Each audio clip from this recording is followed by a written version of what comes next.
दोस्तों, mutual fund में मैं और आप सब किसी न किसी गोल के साथ में इन्वेस्ट कर रहे हैं, जहां पर अधिकतर इन्वेस्टर्स काफी उम्मीदों के साथ में आते हैं कि म्यूचुअल फंड में कंपाउंडिंग के जरिए बहुत पैसा बनेगा। लेकिन दोस्तों, अधिकतर इन्वेस्टर्स कंपाउंडिंग का मैजिक कभी देख ही नहीं पाते, क्योंकि कंपाउंडिंग की पावर देखने के लिए हमें डिसिप्लिन, कंसिस्टेंसी एंड पेशेंस की आवश्यकता होती है, जो कि अधिकतर इन्वेस्टर्स लंबे टाइम तक नहीं रख पाते। अगर आपके मन में भी यही सवाल है कि कंपाउंडिंग आखिर में कब शुरू होती है, तो दोस्तों इसका सिंपल सा जवाब है कि कंपाउंडिंग आपके इन्वेस्टमेंट के पहले दिन से ही स्टार्ट हो जाती है, लेकिन इसमें ग्रोथ काफी स्लो होती है और स्टार्टिंग में हमें ये बिल्कुल मालूम भी नहीं पड़ता, जहाँ पर कि हमें एक मजबूत नींव बनानी होती है, जिस पर कि हमें अपने इन्वेस्टमेंट को बड़ा होते देखना है। स्टार्टिंग में ये ग्रोथ नील होती है और आपको दिखाई भी नहीं देती। जैसे कि आज आपने 5,000 रुपए की मंथली एसआईपी स्टार्ट की है, जहां पर हम ये एज्यूम कर लेते हैं कि हमें 12% के एनुअल रिटर्न्स यहाँ पर मिल जाएंगे, तो एक साल के बाद में हमारा टोटल इन्वेस्टमेंट 60,000 रुपए होगा, जिसकी मैच्योरिटी वैल्यू 12% के हिसाब से 63,900 रुपए होगी। तो दोस्तों, यहाँ पर हमने पूरे साल भर पूरी शिद्दत से 5,000 रुपए हर महीने बचाए और 12 महीनों के बाद में हमारे पास में एक महीने के बराबर भी रिटर्न यहाँ पर नहीं मिले, जो कि काफी ज्यादा डिसअपॉइंटिंग हो सकता है। लेकिन दोस्तों, ये सिचुएशन तो और भी बढ़िया है। इक्विटी मार्केट हमेशा यहाँ पर पॉजिटिव रिटर्न्स नहीं देता। मान लीजिए जिस साल आपने इन्वेस्टमेंट शुरू किया हो और उस समय मार्केट नेगेटिव रिटर्न बनाकर दे रहा है, तो वहाँ पर हो सकता है कि आपकी इन्वेस्टमेंट की मैच्योरिटी वैल्यू साल भर के बाद में मात्र 55,000 रुपए रह जाए या इससे भी कम। ऐसी सिचुएशन में बहुत से इन्वेस्टर यहाँ पर एग्जिट कर जाते हैं, जो कि उनकी सबसे बड़ी गलती होती है, क्योंकि जो मार्केट होता है वो कभी भी लीनियर रिटर्न्स नहीं देता। जैसे कि यदि आज मार्केट नेगेटिव में है, तो मार्केट इसकी आने वाले सालों में भरपाई कर सकता है, जो कि कभी भी फिक्स नहीं होता। तो चलिए दोस्तों, कंपाउंडिंग को एक बहुत ही सिंपल एग्जांपल से समझते हैं। तो इस एग्जांपल को देखने के बाद में आपको कंपाउंडिंग के बारे में बहुत ही अच्छी जानकारी मिलेगी। तो मान लेते हैं कि हम 5,000 रुपए की मंथली एसआईपी कर रहे हैं और यहाँ पर हमें 12% के एवरेज रिटर्न्स मिल जाएंगे। हालांकि ये रिटर्न लॉन्ग टर्म में थोड़े बहुत ऊपर नीचे हो सकते हैं, लेकिन यहाँ पर हम ये एज्यूम कर रहे हैं कि हर साल हमें 12% के एवरेज रिटर्न्स मिल जाएंगे। तो यहाँ पर यदि आप एक साल इन्वेस्टमेंट करते हैं, तो आपका टोटल इन्वेस्टमेंट 60,000 रुपए का होगा, जिसके ऊपर 12% के हिसाब से 3,900 रुपए के रिटर्न बनेंगे, जहाँ पर कि आपका ईयर एंड बैलेंस 63,900 रुपए होगा। सेम ऐसे ही आप दूसरे साल के लिए इन्वेस्ट करते हैं, जहाँ पर आप 5,000 रुपए मंथली एसआईपी के हिसाब से पूरे साल भर में 60,000 रुपए जमा करते हैं। तो यहाँ पर आपको टोटल इन्वेस्टमेंट पे 11,568 रुपए का रिटर्न मिलेगा, जहाँ पर 2 साल के बाद में आपकी मैच्योरिटी वैल्यू 1,35,468 रुपए होगी। तो दोस्तों, यहाँ पर कंपाउंडिंग शुरू हो चुकी है, जहाँ पर फर्स्ट ईयर में 3,900 रुपए का ही रिटर्न बना था, जबकि ये सेकंड ईयर में बढ़कर लगभग 3 गुना हो चुका है, जो कि 11,568 रुपए है। अगर इस एसआईपी को हम 5 साल कंटिन्यू कर लेते हैं, तो यहाँ पर 5वें साल में हम टोटल 60,000 रुपए जमा करेंगे। तो यहाँ पर 5 साल के हमारे टोटल रिटर्न 40,547 रुपए होंगे, जहाँ पर कि 5 साल के बाद में हमारे इन्वेस्टमेंट की करंट वैल्यू 4,05,946 रुपए होगी। तो दोस्तों, यहाँ पर हम 5 साल तक हर साल 60,000 रुपए जमा करवा रहे हैं, लेकिन यहाँ पर 5वां साल आते आते हमें रिटर्न्स के माध्यम से ही 40,500 रुपए मिलने चालू हो गए हैं, जो कि हमारे साल भर के जमा किए गए 60,000 के मुकाबले सिग्निफिकेंट रिटर्न माने जा सकते हैं। सेम दोस्तों, यदि हम इस एसआईपी को 7 साल तक कंटिन्यू करते हैं, तो यहाँ पर हम 7वें साल में 60,000 रुपए जमा कर रहे हैं, लेकिन यहाँ पर हमारा टोटल रिटर्न 66,127 रुपए हो चुका है, जो कि हमारे साल भर के इन्वेस्टमेंट के मुकाबले ज्यादा हो चुका है। तो यहाँ पर हमारे इन्वेस्टमेंट की करंट वैल्यू 6,44,687 रुपए होगी। दोस्तों, ये जो मैं रिटर्न बता रहा हूँ वो साल भर के रिटर्न है और साल भर का इन्वेस्टमेंट है। तो यहाँ पर यदि हम सेम एसआईपी को 10 साल के लिए कंटिन्यू करते हैं, तो यहाँ पर हम 10वें साल भी 60,000 रुपए जमा करेंगे, लेकिन यहाँ पर 10वें साल में रिटर्न ही ओनली 1,17,199 रुपए बनेगा, जहाँ पर हमारे इन्वेस्टमेंट की करंट वैल्यू 11,21,364 रुपए होगी।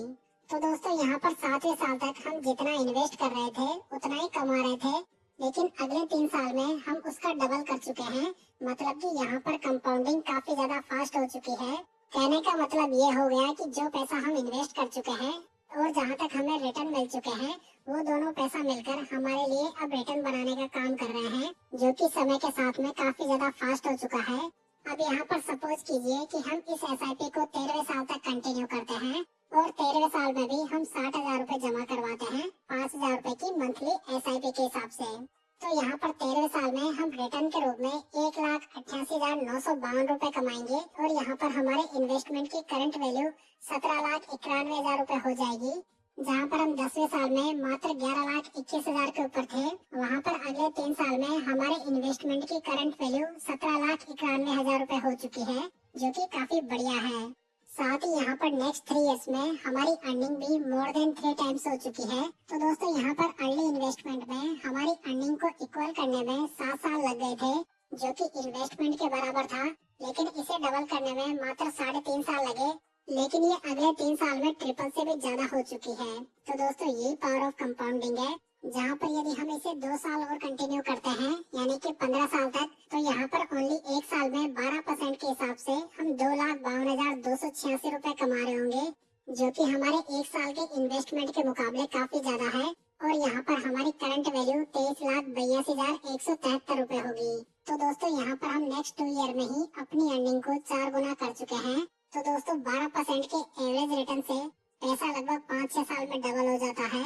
तो दोस्तों यहाँ पर इम्पोर्टेंट पॉइंट ये है कि अब हमारा बेस अमाउंट डबल नहीं होगा, बल्कि वो अमाउंट डबल होगा जो कि हमने टोटल कमा लिया है।